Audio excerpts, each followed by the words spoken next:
Hello and welcome back to the Premier Injuries podcast, where we're talking with Lynn, I'm talking with Ben, we're talking about the good, the bad and the not so good for this game week. In fact, it's actually two parts, so make sure to subscribe to the channel to hear tomorrow about the bad people in the Premier League, the bad boys as we like to call them, and discuss it through. But we're starting with the good news, bringing the good news to you first. And bring up the top of the show. I'm already wearing their kit. We did fantastic this weekend. But what are everybody's opinions on Arsenal at the moment? Lynn, are we getting too far ahead, kind of trusting in them? I'm saying that their defence is good at the moment, but I wouldn't go further than that. What about you? Yeah, it's a bit like we were talking about last week. The defence looks pretty good, I have to say. But the midfield is still a bit of a mess. We don't actually know who's going to score. So it's easy to pick the wrong player. But maybe in one or two more game weeks, we'll know who to pick. Yeah, I think the situation as well with Arsenal is you don't know if Saka's going to play there. It depends what Arteta really wants to do, because Saka played this week. I thought Pepe might start. I had him in my fan team, and then luckily Saka came in, so I did quite well in terms of the monster there. But yeah, I think Ramsdale looks like a serious candidate as a 4.5 goalkeeper. I think if you're on a wild card, you could justify getting him in, maybe over the likes of Sanchez, because I think Arsenal might do a little bit better than Brighton defensively. Tomiyasu might be an interesting one because he looks fairly attacking. Ben White is obviously the cheap of the cheapest. I mean, Ben, are we getting too carried away there, though? Would you double up on an Arsenal defence? Would you get Ben White and Ramsdale, or just one of, the players there? I'm sticking with Ben White, 4.4. Happy with him, and wouldn't look to be going anywhere else, certainly in that back line. Look, Burnley, Norwich, 2 clean sheets. You can only beat what's put in front of you, but the reality of the situation is it wasn't a lot. And you can also question, yes, it was a North London derby. Yes, it was London rivals, but Tottenham, there weren't any great shakes. They weren't looking to pull up any trees. It was a game that lacked passion, and they looked a team devoid of confidence. First half in particular didn't look like threatening Arsenal at all. Made them look like world beaters, superstars, which they certainly aren't. And they still couldn't keep a clean sheet. Maybe they switched off in that second half. Aaron Ramsdale said that he was suffering from a little bit of cramp. In all of the time that I've been covering updates, I've never heard of a goalkeeper suffering from cramp. Not sure why or how that was brought around. I did actually bring in a little bit higher up. I did bring Aubameyang in for that game. I think I might have said on this show or another show that I was going to captain Aubameyang. I really fancied him in that game. I actually swapped it to Josh King at the last moment, and the vice went over. Of course, he returned, so I'm happy with that. But do I have confidence that Aubameyang will carry on delivering? Look, I'm hoping this result provides the platform to Arsenal to start their season from now. We'll wait and see. One swallow doesn't make a summer. The sun shines on a dog's arse every now and again. A broken clock is right twice a day. I've got to get all of these little cliches out. It is what it is. I mean, Tottenham are shocking. Like, the Palace 3 goals, Chelsea 3 goals, now Arsenal 3 goals. Defensively, they were all over the shop. I'm not really sure what's going on with Nuno. They look devoid of everything. So, again, let's not look too much into that. And Arsenal would be on my watch list for this moment. Yeah, you're getting out all the cliches that we love to put in there. One thing that you wanted to raise this week, Lynn, was Ronaldo versus Lukaku. I think this is a really important talking point going forward over the next few game weeks, because people are kind of sweating on whether they should keep Ronaldo, whether they should transfer him to Lukaku, if they should do the double up and have, Salah Lukaku and Ronaldo. I mean, so what are your initial thoughts with the situation there? Is Ronaldo plus Lukaku good? Is Ronaldo plus Lukaku bad? We're discussing the good here. So who's the best of the bunch? That's a bit of a tricky one. I was going to go for the fixtures, but at the moment, they've both got 2 good games.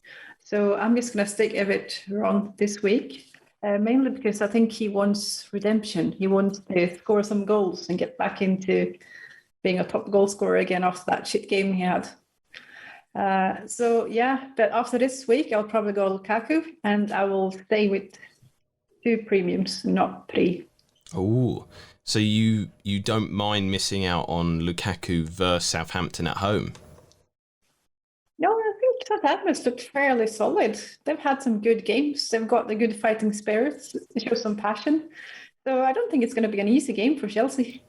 Do you think as well maybe some of the kind of discussions have been too much on maybe looking at the fixture difficulties as just, it's a sea of red for Manchester United? Because if you dig deep down into those fixtures there, you look at Everton, you'd say that Manchester United can score against them. Then it's Leicester next for Ronaldo.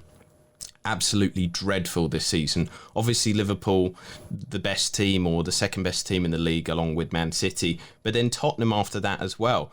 Another team that are absolutely in free fall, then Man City after that, and then it's kind of back to a good set of games after that. Do you think that there's too much concentration, or do you think that maybe the form of the team is what's worrying people as well? I think that, and also that Mount is out, Pulisic is out. So the midfield for Chelsea is a bit chaotic at the moment. So I just don't trust them to have the creativity that Lukaku needs. And so, Ben, throwing it to you with the Ronaldo versus Lukaku situation, because I think this is probably the biggest discussion point going now into game week 7 and beyond. Is it wise to switch between one or the other? Because Ronaldo can do it against anybody and everybody. And I'll kind of delve into the Man United data in a second and the analysis there. But sometimes he doesn't really need the team around him. He's that good that he can create his own chances. And against these defences, apart from, like I said, Liverpool and Man City, you'd fancy him against anybody and everybody. Absolutely, without question. The guy is a class act. With a point to prove, he can single-handedly drag this United team through any fixture. So for me, flip-flopping between fixtures because of the perceived difficulty level is it's short-termism for me, and I don't see a lot in that. You mentioned Leicester. Not only have they suffered a massive downturn since beginning of the year, really, been very disappointed, but they're also involved in European football, which means that Brendan Rodgers is changing his side, he's changing that back line. We're seeing Castagna in and out, Ricardo Pereira's being in and out. And of course, Johnny Evans isn't fully up to speed.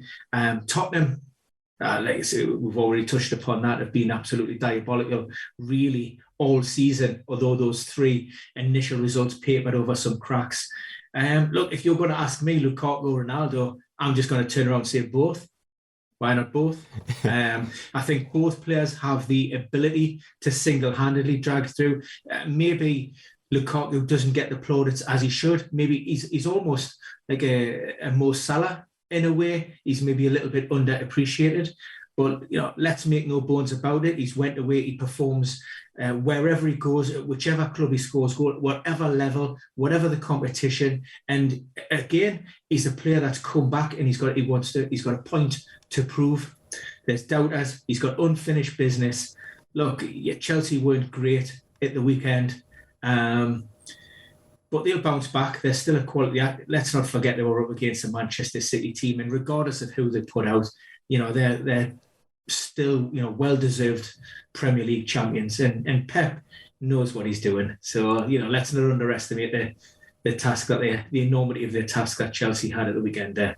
Yeah, and this is the interesting thing. Maybe to both of you, we can discuss this, but with the Manchester United situation, I think they do go into the second toughest run of any side over the next 8 games. their data has been all right, going forward. They're fourth best for XG. They're creating a fair amount of chances, third best for chances in terms of teams in the league, third best for shots inside the box. And then, of course, you got to throw it in there that it's Ronaldo. He can do it against anybody and everybody. So it doesn't matter too much to him who they are playing. But the situation that Luke Shaw might be back, we don't know if he'll be fully fit, whatever, and then Maguire could be out, could be a big blow for them. The problem that I saw in the match against Aston Villa, and this could be exacerbated by the fact that some of the personnel might be out, was the team were very narrow going forward in the attack. They had Greenwood kind of peeling in off the left, and on the left-hand side as well, Luke Shaw was the overlapping wing-back. And then once he came off, Diogo Jota just basically did nothing, and he didn't really attack at all. And so if that kind of continues, there might be Pogba, Greenwood, running in as inverted wingers. But then what else is going to happen? Ronaldo might be starved of a little bit of service if they don't have the overlapping wing backs. Wan-Bissaka doesn't do that. He doesn't run forward. He's a defensive wing back. And so there might actually be a genuine problem with the team not playing wide enough, expansive enough football, because they don't often play it through the midfield either. So, Lynn, what do you think about that situation? Do you think that Ronaldo might suffer because Ole's plans aren't very good at the moment? That could be something, but also, like you said, Ronaldo is good enough to take care of business himself. But yeah, I think they need to work a bit more on their team and who's the roles they have in the team. And I don't trust Ole at all. I do not trust him. But on the other hand, it's Ronaldo. He's going to score goals. You know that. Yeah, it is the Ronaldo situation. Ben, what do you want to say about it? Look, I'll just put it out there that I think Harry Maguire and Luke Shaw have been absolute garbage this season. Hangover from the European Championships, certainly not hit anywhere near the levels that they did in 2020, 2021. And if you do throw some stats my way and say how great they have been or how their underlying stats have been very unfortunate, I couldn't care less. They have not been as influential on that pitch for United this season, and it's not even up for discussion. So the fact that Victor Lindelof may come in, you said, look, but why not put in Alex Telles? Maybe he wasn't ready. He's a lot more attacking down that left-hand side. He's back off a fairly lengthy injury, but he's getting, that training in his legs, his load. So, he may be a solution to that, left-hand side attacking-wise. But, like we say, the Luke Shaw isn't as serious as maybe was first thought. I do even question, was there a real injury there? It looked like Matty Cash was absolutely ripping him a new one. To me, he didn't fancy it. You know what? I think he dropped his arse a little bit, didn't fancy it. And there might have been something little there. But look, he was back training, albeit individually today. Oh, come on, man. Well, that's a very controversial opinion. I love it. Maybe we should soundbite that just as the intro or something. But I'm not going to throw data at you, Ben, because the eye test will attest to the fact that they've just not been very good, Man United, especially at the back.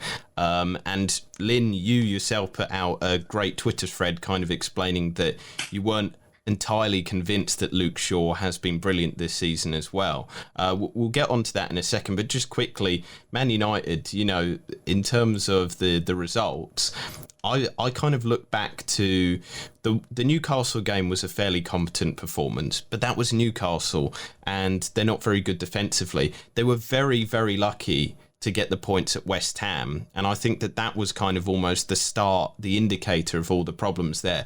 And then Villa was almost the hammering home of that they do have these problems there.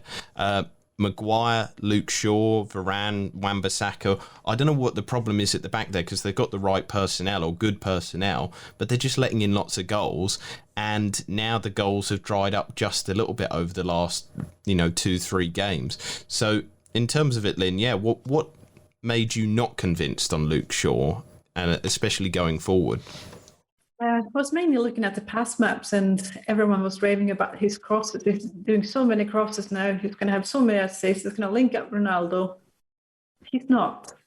He's had more crosses, but that was one game we had a lot of corners. If you take the corners out of the equation, there's actually not that many crosses, not more than usual. And also, if you look at his pass map, he passes to Sancho, not Bruno. And that's a big difference.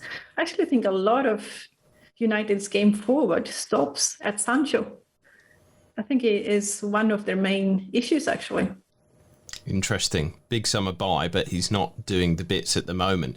So maybe final concluding comments then is we kind of, Ben, you're saying you should or could get in both. Linn, you're trusting in Ronaldo, but then we'll move on to Lukaku. Is that kind of just to summarise everybody's comments? Yeah. Okay. But also, I want to keep Antonio, and I can't have Antonio, Lukaku, and Ronaldo and Salah. That's impossible. Well, that's interesting. Not impossible, Linn. Nothing well, is if you want to get points, it's impossible. Jeez, she's coming in. AJ. Ouch. Well, if it's AJ, I've got nothing to worry about. Well, no, I'm going to call her Linn Usyk because that was a knockout blow there. But in terms of it, then we're going to actually talk about West Ham in the kind of good. In terms of the bad and potential picks there. So if you're interested in our discussions on that, then make sure to watch tomorrow's video, because maybe controversially, we've not put them in the good teams at the moment. But we discussed Chelsea in terms of their assets last week. The injury to Reece James, 4 to 6 weeks. If people haven't watched the video on the channel, please do check it out, because Ben really nicely explains why this could be a slightly longer term issue. But does this now make Cesar Azpilicueta almost essential in Fantasy Premier League? Obviously, he's 6.0, a little bit more expensive, but he'll be playing that right wing-back role. Linn, does that make you want to get him in? No, because I'm still not sure he's going to start most games. They've got other players, and I think we'll see a lot of rotation. Also, I'm not sure he's going to be out for that long. Yeah, I mean, Thomas Tuchel's had his press conference today ahead of the Champions League tie in Turin against Juventus. All he said was basically that still very painful. It's going to be another week minimum. We'd assume then, therefore, that it's going to be 3 weeks after the international break at very best. As always with these things, severity is the key with high ankle sprains, and that will determine length of absence. 4 to 6 as is an average return to play timeline for these types of injury.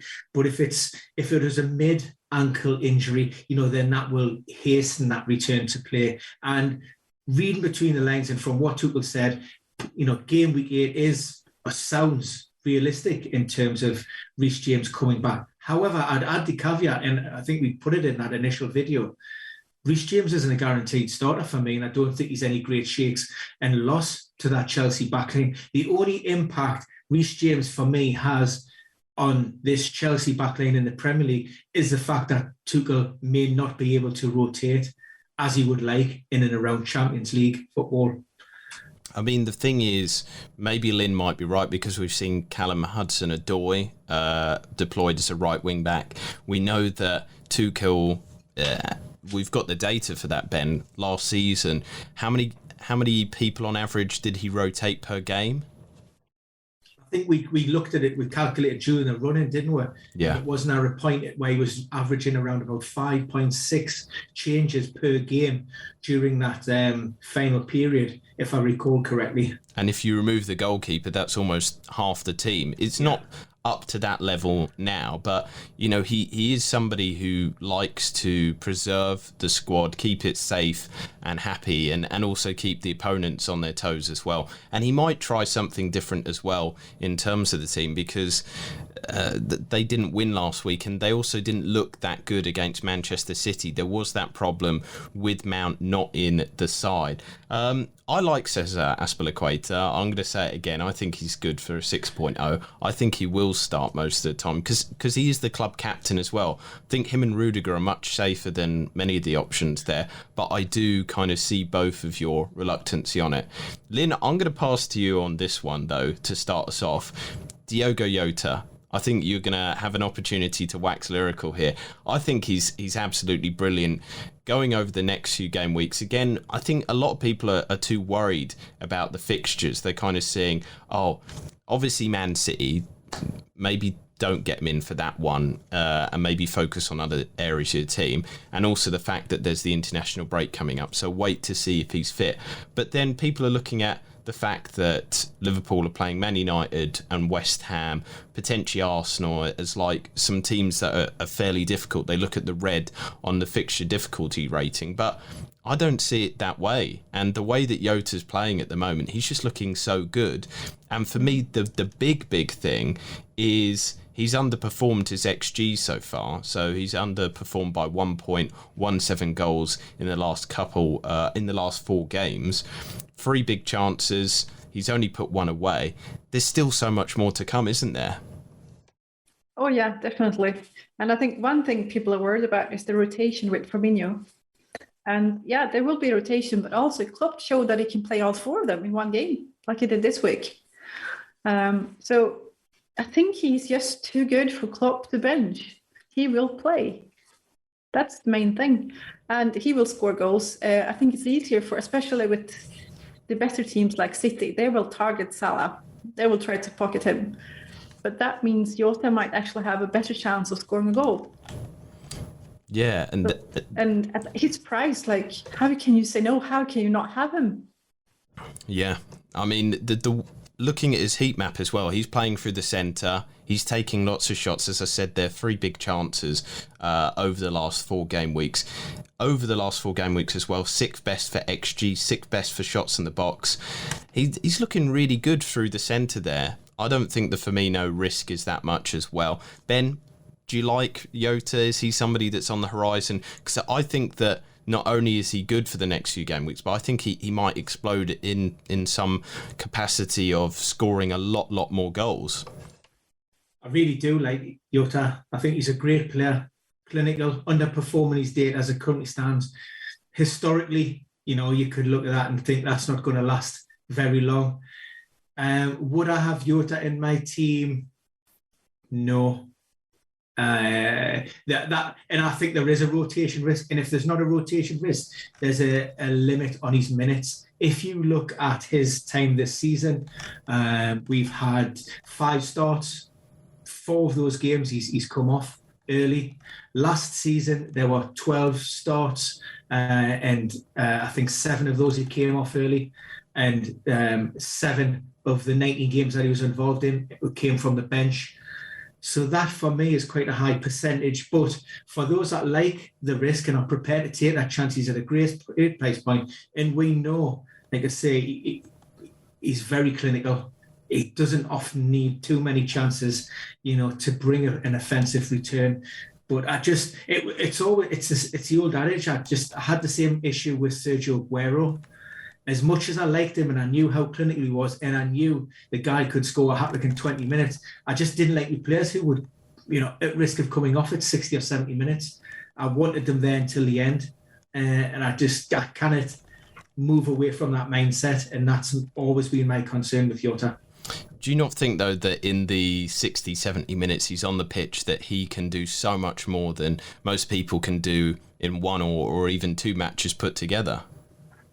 Look, I mentioned Sergio Aguero. There's nobody better in world football at that time than Sergio Aguero in his pomp at Manchester City.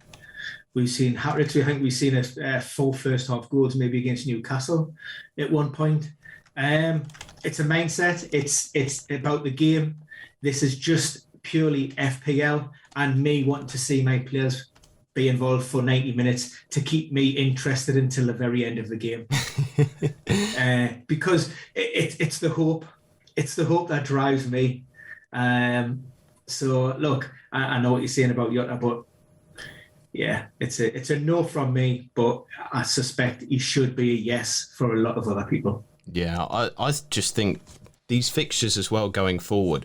Watford away. I mean, you'll probably captain Salah for that one, but if you don't have Salah in your squad, you would consider Jota for that. Manchester United away. Yes, it's at Old Trafford, but that looks like a great fixture, especially the form that the team are in at the moment. Brighton, West Ham, Arsenal, Southampton, Everton. I mean, it's just a sea of green fixtures for, almost ad infinitum. It looks really, really good. And Jota is the spearhead of arguably the best kind of, for data-wise, attack in the Premier League at the moment.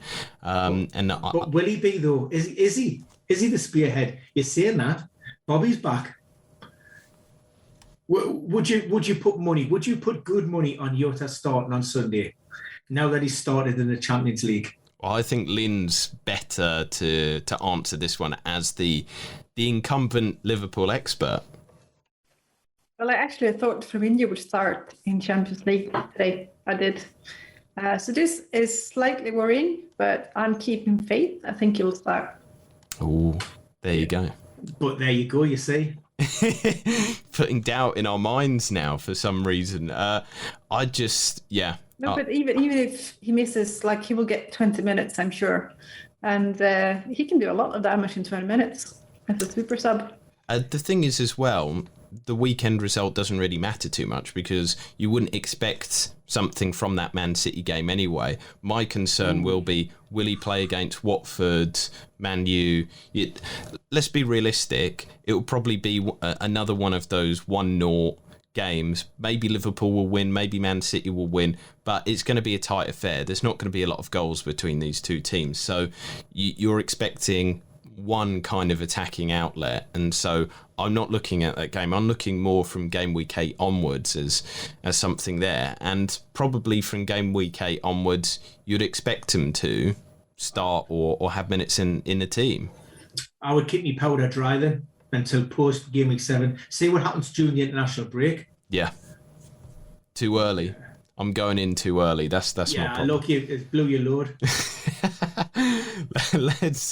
Let's talk about Aston Villa then. The Aston Villa backline. In terms of it, are they good now? I mean, last 3 game weeks, Lynn's shaking her head already. You're not liking this. Go on, Lynn. What's the problem with? I'll just say yes. You're just going to say the opposite to whatever we say now, just to cause problems. Why the initial big reluctance on the Aston Villa back line? I just don't think they look that good. I think they've been quite lucky. That's my take. A lot of people are kind of almost steaming in on them because they've gone 5 at the back. They look a little bit stronger. A lot of people are saying, oh, well, they played well against Chelsea. They've done well over the last 2 game weeks since Chelsea as well, and they did well at Old Trafford.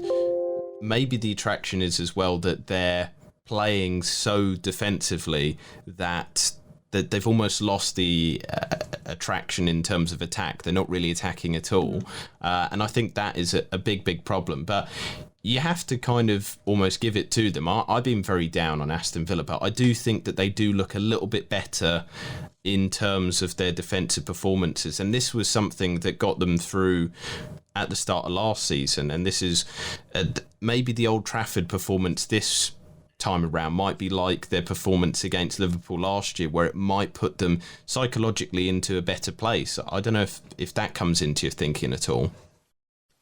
I think because they've had tougher fixtures now, so they've played five at the back. I don't think they're going to continue doing that when the fixtures ease up.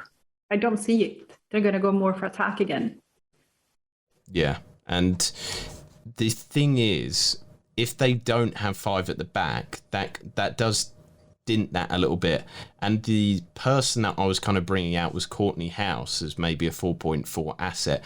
But if they don't play 5 at the back, he won't be playing. And also, is it Axel Tuanzebe who's on loan there?